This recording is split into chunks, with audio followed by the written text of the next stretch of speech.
शैतान ने क्या किया, उस दरख्त का फल खाने से तुम लोग कई फरिश्ते हो जाएंगे या हमेशा ज़िंदा रहने वालों में से हो जाएंगे। इस वजह से अल्लाह ताला ने आपको उन दोनों उस दरख्त का फल खाने से मना कर दिया करके झूठे वादे करके उनको फरीब में ले आया।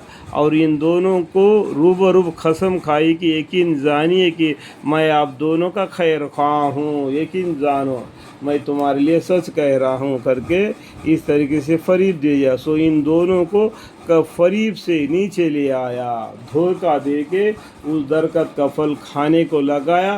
जो अल्लाह का हुक्म को तोड़ने वाले बन गए तो अल्लाह उन पर भी गज़बना हो गया। जैसा कि सजदा नहीं करने की वजह से इब्लीस ने क्या किया और शैतान बन गया। यहाँ पर कितना नाम आ गया उसको, शैतान। यहाँ पर देखो शैतान, जलील, खौर, इब्लीस। ये इस तरीके से अल्लाह के सामने वो नीचा हो गया। तो इन दोनों को भी उसने क्या किया, फरीब से जन्नत से नीचे ले आया।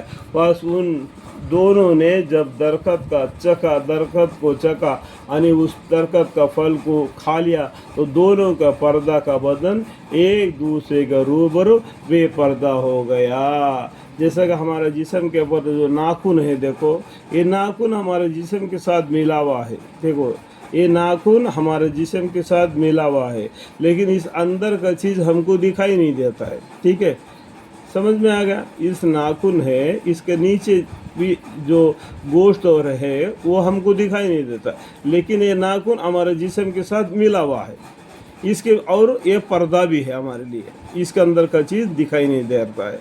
इस तरीके से हमारा पर्दे का बदन को बिल्कुल नंगा कर दिया, बेपर्दा कर दिया, एक दूसरे के रूबरू बेपर्दा हो गया। और दोनों अपने ऊपर जन्नत के पत्ते जोड़ रखने लगे। जन्नत के जो मौज के पत्ते होते हैं ना, तो कमरों को बांधने लगे।